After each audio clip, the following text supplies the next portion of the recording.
Assalamualaikum warahmatullahi wabarakatuh. Perkenalkan nama saya Algi Kemal Aziz, mahasiswa S2 Manajemen Logistik dari ULBI. Di sini saya akan mempresentasikan studi case 1 dengan topik Resilient Supply Chain from Shock to Strategic Strength dengan konteks PT Krakatau Steel menghadapi tekanan eksternal akibat kebijakan perdagangan Amerika Serikat di era Donald Trump, yakni Trump Tarif 2.0.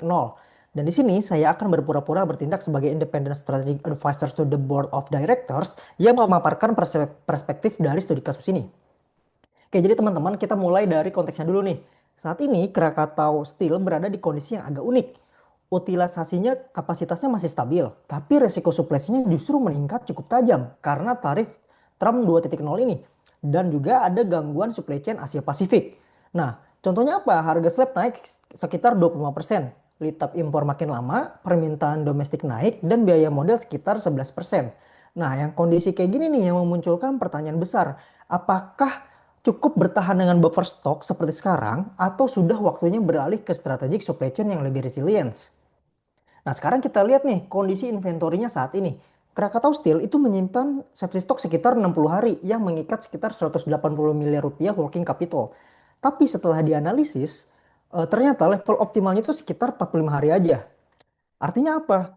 Buffer kita sekarang sebenarnya terlalu besar. Kalau pakai dynamic buffer model, perusahaan bisa membebaskan sekitar 45 miliar rupiah per tahun, bahkan meningkatkan ROA sebesar 1,2%.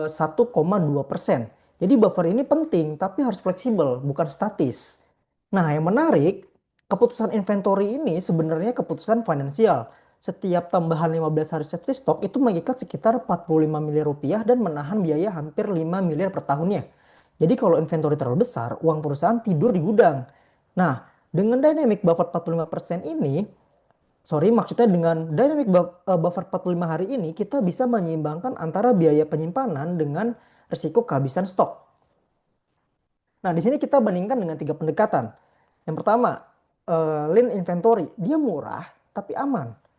Yang kedua, full resilience, aman tapi mahal. Lalu solusi terbaiknya apa? Solusi terbaiknya adalah yang hybrid dynamic buffer.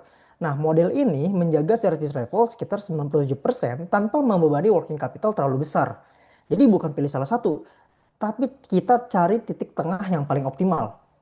Nah, kalau misalkan kita cari titik optimal, jawabannya ada di safety stock sekitar 45 hari. Dampaknya apa? Yang pertama, inventory turnover naik. Kedua, working capital bebas 45 miliar.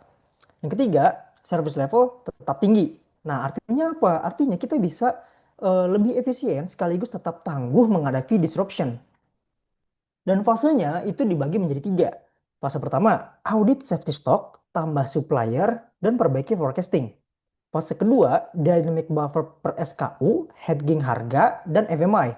Fase ketiga, digital twin supply chain dan integrasi SOP yang tujuannya apa? Tujuannya adalah beralih dari sekedar bertahan menjadi supply chain yang benar-benar resilient atau tangguh. Nah, di sini saya diberi pertanyaan tiga oleh Profesor Agus dan saya akan menjawabnya secara singkat.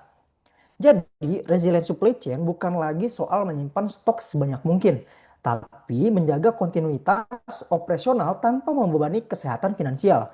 Nah, dynamic buffer ini menegaskan bahwa ketahanan itu harus adaptif dan berbasis resiko.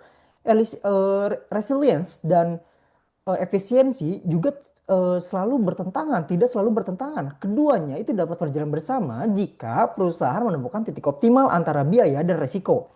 Nah, geopolitik ini kini menjadikan supply chain fungsi yang strategis.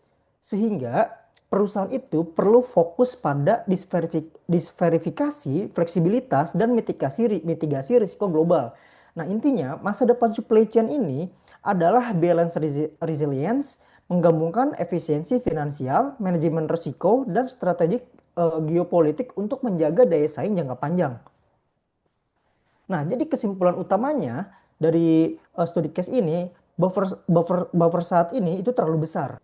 Dynamic buffer 45 hari adalah titik yang optimal.